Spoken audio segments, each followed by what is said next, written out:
If you want to increase your credit score 100 points in the next 30 days, you need to do these 3 steps. Step number 1, you need to focus on building. Now, the fastest way to build up your credit profile is adding backdated payment history. Once you add backdated payment history, it's going to allow you to increase your credit score. Let me break it down to you.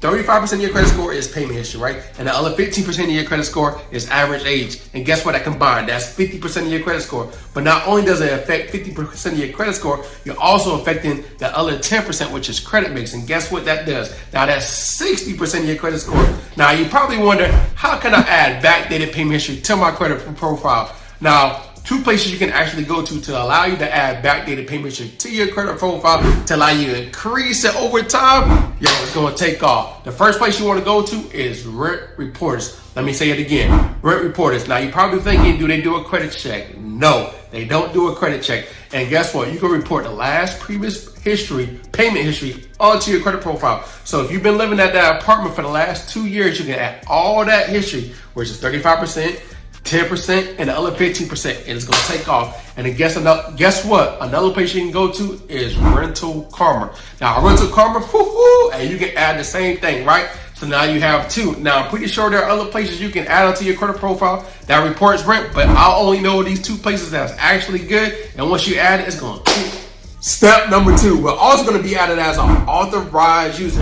Yes, once we get added as an authorized user, not only are we getting backdated payment history, we're also getting the utilization part of the credit score. We're also getting the average age. We're also affecting the credit mix. Now, guess what? It does no credit check because we're getting added as an authorized user. So there's family members, there's friends that will allow you to be added onto their credit profile to their credit card. And once you get added onto their credit card, now you improve your chances of increasing your credit score. But one thing you want to pay attention to before you get added as an authorized user, you want to make sure that family member or that friend never ever missed a payment on that credit card, right?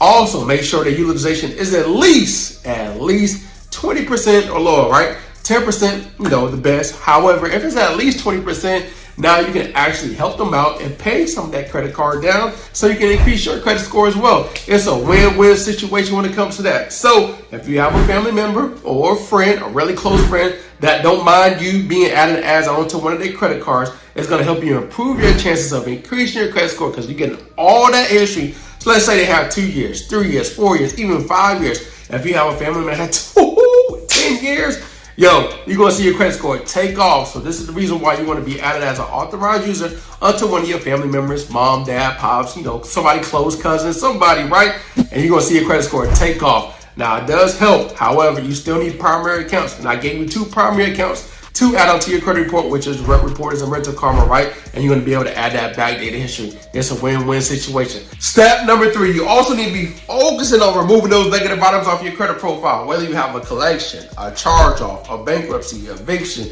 student loans that's hurting your credit profile, a repossession, even an open credit card that's hurting your credit profile, even if you have missed payments or child support, no matter what you have on your credit report, it can come off. And you got to go through my 7-step process. Now, the 7-step process is, of course, you already know what you want. Now, step number 1 is understand that this is going to take a little bit of time, right? You got to understand that first. Step number 2 is understanding what's holding your credit score back, what's holding it down. Step number 3 is understand that you got to detach that personal information from those negative accounts. So what you need to do is go on Experian. Once you go on Experian, you're going to see a lot of misspelled names. You're going to see a lot of misspelled address. You're going to see a lot of your phone numbers wrong. You're going to see your work history wrong. You're going to see a lot of things that's wrong on your personal information that you need to go ahead and remove off your credit profile. Step number 4, we already know. Hush those snitches. We got to hush those snitches, right? Right? Because Lexus, CoreLogic, SageStream, Innovis, all those things, hey, they telling on you. So what you need to do is just hush them up. Now, once we hush them up, we got to set the credit bureaus up, right? So what we need to use is 15 USC 1681 right? We just telling them to, or you can just go grab my free secret letter. The link is in the description. However, what you want to do after that is just wait, because what we're doing now is we focusing on building up our credit profile. So we do what we need to do, but we also remove it. So also in the meantime, as we wait those 30 days, because they have 30 days, give them an extra 2 days for us to get the response back. But next, what you want to do is then use the KO method, which is the CFPB, the BBB, Attorney General. Now, if you need help, if you need assistance, if you need any of that, All you have to do is just call my phone number, which is 407-863-3024, right? And my team will be able to assist you with that. All right, I'll see you in the next class.